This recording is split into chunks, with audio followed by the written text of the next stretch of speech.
picture of a perfect world. You paint that picture and I almost bought it. Led me down the darkest road I've known. The only time that holiness becomes holiness is in the context of real relationships with real people. That's right. When these insights that I've received change the way that I operate at home. Yeah. That I stop yelling at my kids so much. Right. You know, that I'm willing to sit and listen to my wife's day and enter into that reality. Yeah. At what point does it become reality? Yeah. And it's most real at home and our families when no one else sees. Yeah. You know, it's most real in my own mind at the end of the day when I'm deciding how I'm going to spend my 5 minutes of free time. All of us are concrete witnesses, meant to be. It's the most important thing to be. We have to witness Yeah. the love of God and impart that wisdom and that hope to others.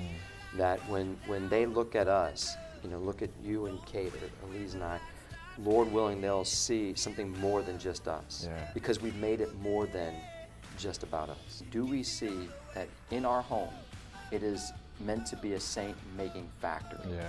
That place where we strive each day to interact with one another a Right. little more kinder, with a little bit more love. This isn't my space or this is for you. Yeah. And the more that I can live for the other, the more that I can serve the other, and the more that I can put my wants aside and live for the other, the more my life finds fulfillment and meaning. That's not to say there's not going to be challenges. That's right. It's just going to be saying that when we have those challenges, He's not going to abandon us. He's going to walk us through it. This is where life is lived.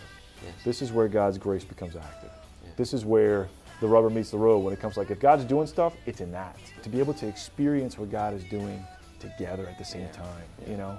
Praying together about these things is the key to that. Not that we don't come to God as individuals, but Right. we got to come to God as a couple. It has to happen that way. We have to, like you said, not only my individual time and my prayer time, but also now that the two have become one, we have to find that time together. The people who are going to be most affected by anything that God has done is going to be the people who are closest to us and to see it for what it really is. Yeah. Otherwise, like I said, it's just ideas. I am not love. God is love, Right. Fulton Sheen says. He says, and I am lovable, but only to a limited degree. That's right.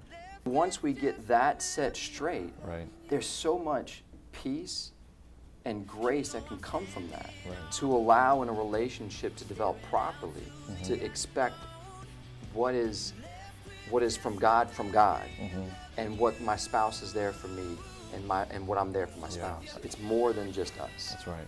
And so by its very nature, just let it be what it's meant to be. Regardless of the mask we try to put on, like, Right. you can only hide so much. You're gonna be ugly. You're gonna be harder to swallow, no matter who it is. But at the same time, in the midst of that, you've got a relationship that is growing richer, hopefully. Yes. Growing richer, Yes. more deeply, intimate, like more intertwined with one another, to where that doesn't become as much of an issue. You're able to see past it so easily because you see the person. You can't avoid that journey. Yeah. You can't. Everywhere else, you can. Right. You know? And I think that's what makes marriage so unique in terms of its path to holiness, and to be honest, one of the best. Feet on the way.